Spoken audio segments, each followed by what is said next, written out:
bagiye gushimira amwita Ruvuyanga International akaba muhaye kado rwose irimo shokora. Asante sana. Ikiganiro wakibyimbye kandi narakumvaga nkandi Tanzania. Ngaramushimira ko ikiganiro rwose cyakomeje kuba cyiza. Harimo ibintu bitandukanye. Nese Ruvuyanga shokora ntabwo ari iz'abagabo. Ko njyare bwo tubonanye kuva navare ahantu. Ubwo ngiye wanzaniye iki mwana wa mama? Kuva ku ishuri. Abagabo tujyana tuganirira.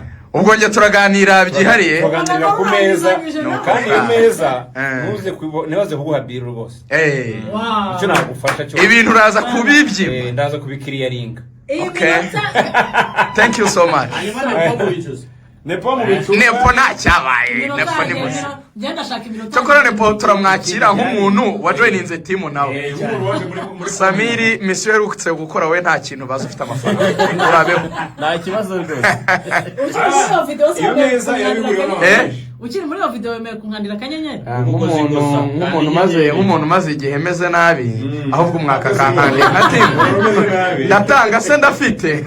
Noneho mubabarire mumbwi. Twinjirane na Ruvuyanga muri Rayon Sport na Singida araza turamusigira nk'iminota 5. Kwahereye kuri Singida na Rayon Ruvuyanga akaza kuvuga APR anabihuza n'imyiteguro ya Singida. Kuko niyo mpamvu ninjiranye na interview ya captain kugira ngo duhita tujyayo nagira ngo mweshofe.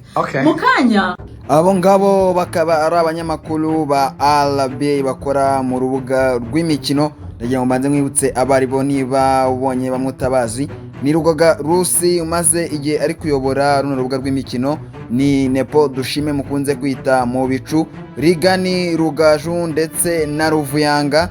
Ni ibintu rero twavuga yuko byameze neza. Nibagiwemo n'uwo bita Samir cyangwa Samir Sylvestre n'abakozi cyangwa abanyamakuru ba RBA. Ngira ngo urabona yuko Ruvuyanga yaragarutse avuye kuri misiyo ubwo yaravanye n'ikipe ya APR FC muri Tanzania agaruka mu Rwanda. Ukabona yuko aje azaniye impano Rugoga Rusi amushimira kuko yarayoboye ikiganiro kandi neza cyane.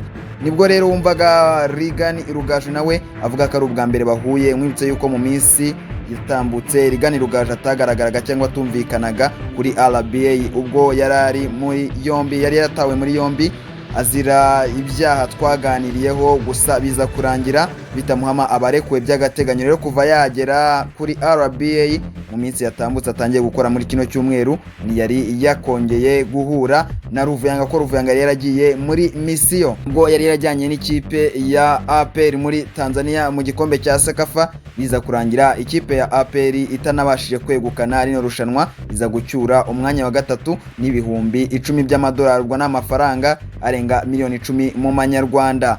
Rero bari kuganira yuko baravuga kuri Zandani ku ikipe ya APR ivuye muri Sekafa.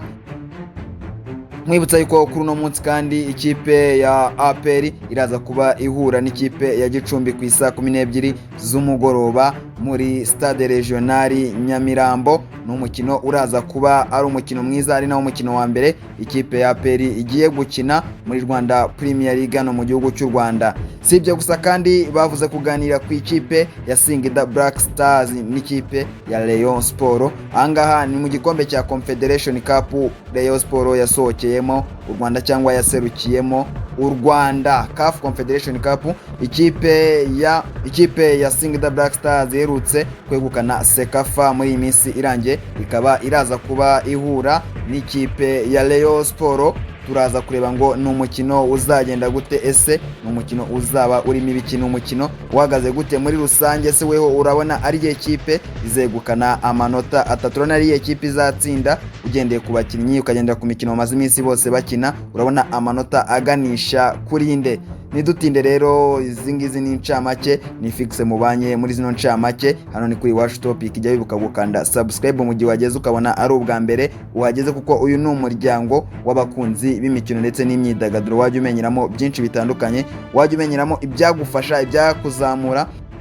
Ni umuryango wajya wumviraho amakuru y'ibyamamare n'amakipe ukunze. Na hanini kuri Iwacu Topic, ibanga rikaba ari gukanda subscribe, ibanga rikaba ari gukanda akazogera kugira ngo ujye umenyeshwa uko amakuru agiye aboneka.